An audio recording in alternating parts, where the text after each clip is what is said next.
Hi everyone, বর্তমানে স্ত্রী tour যদি আপনারা রিভিউ চারিদিকে দেখেন তাহলে দেখতে পাবেন সবাই বেশ ভালোই বলেছে। তো আমি বলবো যে এখানে কোন কোন জিনিসগুলো এই সিনেমাটার খুব বড় ভুল ছিল, এই ভুলের কারণে এই সিনেমার যে পরবর্তী পার্টগুলো সেগুলো যথেষ্ট ডিস্টার্ব হবে বা সেই লেভেলের হিট হবে না হয়তো। তো সেটা নিয়ে আমি কথা বলবো। তার আগে আমি বলি, আমি আন্তরিকভাবে দুঃখিত এতটা দিন ভিডিওটা দেরি করে দেওয়ার জন্য। বিশেষ করে তার মেন কারণ হচ্ছে আমাদের এখানে যে সিনেমা হলটা আছে সেই সিনেমা হলে এই সিনেমাটা মুক্তি দেওয়া হয়নি, এবং সিনেমা হলটাতে যে সিনেমাটা মুক্তি দেওয়া হয়নি সেটা যে মেন কারণ, সেই কারণটা যদি আপনাদেরকে বলি তাহলে আপনারা হাসবেন। তো সেই কারণটা আমি বলবো না, থাক। তো প্রথমে আমি একটু করে ভালো দিকটা বলে নিই, তারপরে বলছি। তো এই সিনেমাটার জন্য যেটা সবচেয়ে ভালো দিক ছিল সেটা হচ্ছে কমেডির টাইমিং। বিশ্বাস করুন, আমি আশা করিনি, যেহেতু অনেক দিন পর এখানে সিনেমাটা দেওয়া হয়েছে, তো আমি আশা করিনি যে আমাদের হলে এখানে লোক হবে। তো প্রায় হল ভর্তি ছিল। প্রথম কথা, আমি অনেক 4-5 দিন পর দেখেছিলাম, আমাদের এখানে দেওয়ার পরে 4-5 দিন দেখেছিলাম, পর দেখছি। তো তাহলেও দেখলাম হলটা ভর্তি আছে।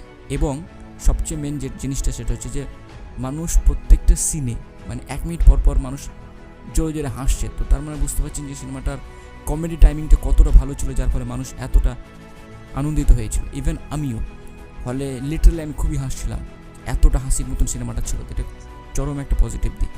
দ্বিতীয় পজিটিভ দিক, সত্যি কথা বলতে গেলে সবাই এদের যে কমেডির যে যারা ছোটো ছোটো অভিনেতা বা সাইড ক্যারেক্টারগুলো আছে বা বিভিন্ন ক্যারেক্টারগুলো আছে তাদেরকে বেশি বেশি করে মানুষ তাদের করেছে। বাট আমার মনে হয় যে এখানে মেন যেটা ভূমিকা পালন করেছে সেটা হচ্ছে, আমার মনে হয় এখানে সবচেয়ে বেশি যদি ভালো কেউ অভিনয় করে সেটা হচ্ছে রাজকুমার রাও। ভাই, রাজকুমার রাওয়ের মুখের এক্সপ্রেশন এবং তার চোখে মুখে যে অ্যাক্টিং, সেটা কিভাবে ফুটিয়ে তুলতে পারে মানুষ, সেটা আপনি এই সিনেমাটায় দেখবেন। এর দ্বিতীয় যেটা হলো পজিটিভ দিক। এবার আমি তৃতীয় পজিটিভ দিকে ছোট্ট করে কথা বলি। সেটা হচ্ছে যে ওভারঅল সেটআপ এবং যেভাবে বিল্ড আপ করা হয়েছে এবং গল্পের যেভাবে প্লট পয়েন্ট, এছাড়াও এর যে ইউনিভার্স আছে, মুঞ্জিয়া হোক বা ভেরিয়া হোক বা স্ত্রী ওয়ান, প্রত্যেকের সাথে সুন্দরভাবে কানেকশন বিল্ড আপ এখন অবধি দেখতে পাওয়া যাচ্ছে, যেটা ভালো। এবং এর পেছনে সাইডে যে সমস্ত ছোটো ছোটো এলিমেন্টগুলো রাখা হয়েছে সেগুলো খুব ভালো লেগেছে। তো ওভারঅল এই সমস্ত জিনিসগুলো এই সিনেমার জন্য খুব ভালো ছিল। এবার আসি যে জিনিসটার জন্য আপনারাকে সবচেয়ে বড় বিশ্বের সবচেয়ে বড় যেটা ফ্র্যাঞ্চাইজ সিনেমা বা ইউনিভার্স পপুলার হয়েছে, সেটা সবাই আপনারা দেখেছেন, সেটা হচ্ছে অ্যাভেঞ্জার্স বা মার্ভেলের ইউনিভার্স। তো মার্ভেলের ইউনিভার্সের cinema last Avenger Endgame, এই সিনেমার পর থেকে কিন্তু বাকি কোনো সিনেমা সেই লেভেলের বক্স অফিস হিট হচ্ছে না। তার অন্যতম কারণ হচ্ছে যে অ্যাভেঞ্জার্স এন্ড গেম সিনেমাটাকে এত বেশি ভালো করতে যাওয়ার কারণে বিভিন্ন ভালো ভালো ক্যারেক্টারকে মেরে ফেলে দেওয়া হয়েছে যারা বিশেষ করে পপুলার। তো সেই কারণের জন্য মানুষের ওই ইন্টারেস্টটা ওখানেই শেষ হয়ে গেছে এবং ইমোশনালি চরমভাবে ছিল, যেহেতু তাদের ফেভারিট এক একটা মানুষের কাছে প্রজন্ম। যেমন আমরা নার্সারি, গ্রেড 1 এই সমস্ত ক্লাসগুলোতে এই সমস্ত সিনেমাগুলো দেখেছিলাম, গল্পগুলো শুনেছিলাম, এবং আমরা যখন আমাদের বয়স যখন 20-22 হয়ে যাচ্ছে, তো সেই সময় যে এন্ডিংটা হচ্ছে সেটার জন্য অবশ্যই আমাদের দুঃখ লাগে। এই সিনেমার ক্ষেত্রে আমার মনে হয় যে সেই জিনিসটা খুব সুন্দরভাবে হবে, যে যখনই ফ্র্যাঞ্চাইজ সিনেমাগুলো এভাবে করতে হবে।